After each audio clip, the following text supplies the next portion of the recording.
और अब बारी इंडिया 360 की खास पेशकश मामला क्या है की।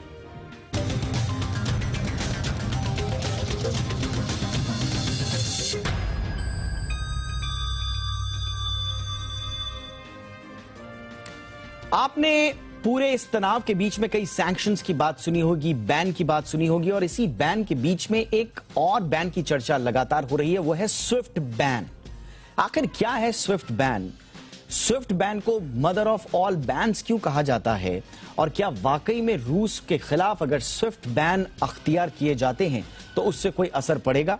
और अगर पड़ेगा तो फिर अब तक पश्चिमी देश चुप क्यों हैं? स्विफ्ट बैन लगाने में दिक्कत क्या है? क्या है स्विफ्ट बैन की ये पूरी कहानी? देखिए मामला क्या है।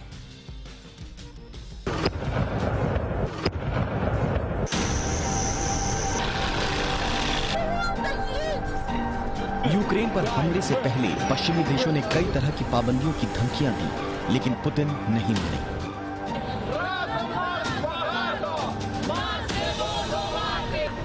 लुहांस्क और डोनेट्स्क को मान्यता देने के बाद ये धमकियां फिर दी गईं, लेकिन पुतिन नहीं माने।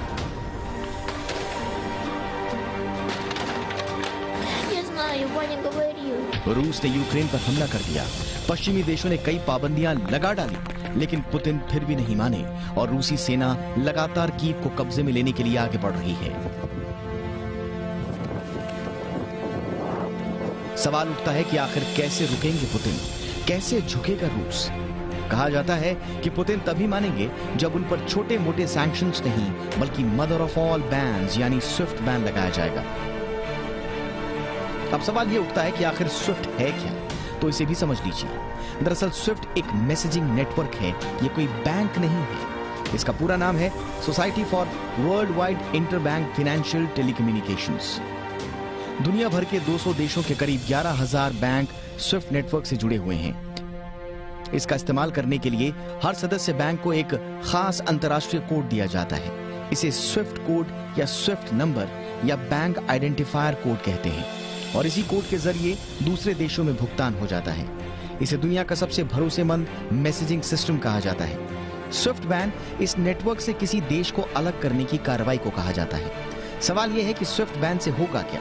दरअसल हम कोई भी विदेशी लेन देन करते हैं तो वो स्विफ्ट प्लेटफॉर्म के जरिए ही होता है। कोई देश अगर स्विफ्ट प्लेटफॉर्म से बाहर हुआ तो उसकी सरकार और आम नागरिकों के लिए विदेशी ट्रांजैक्शंस मुश्किल हो जाएंगे और धीरे धीरे उसकी डिजिटल इकोनॉमी बैठ जाएगी। स्विफ्ट बैन 2012 में ईरान पर लग चुका है और 2016 तक ईरान की डिजिटल इकोनॉमी पूरी तरह से ध्वस्त हो चुकी थी। सवाल यह है कि क्या रूस के खिलाफ पश्चिमी देश स्विफ्ट बैन लगाएंगे?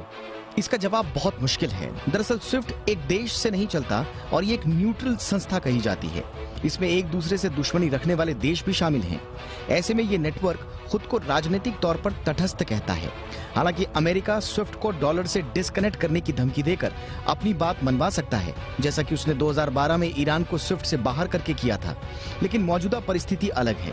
अगर रूस स्विफ्ट से बाहर हुआ तो यूरोप के खरीदार देशों को रूस का सामान जैसे तेल, गैस, धातु वगैरह भी नहीं मिल पाएंगे।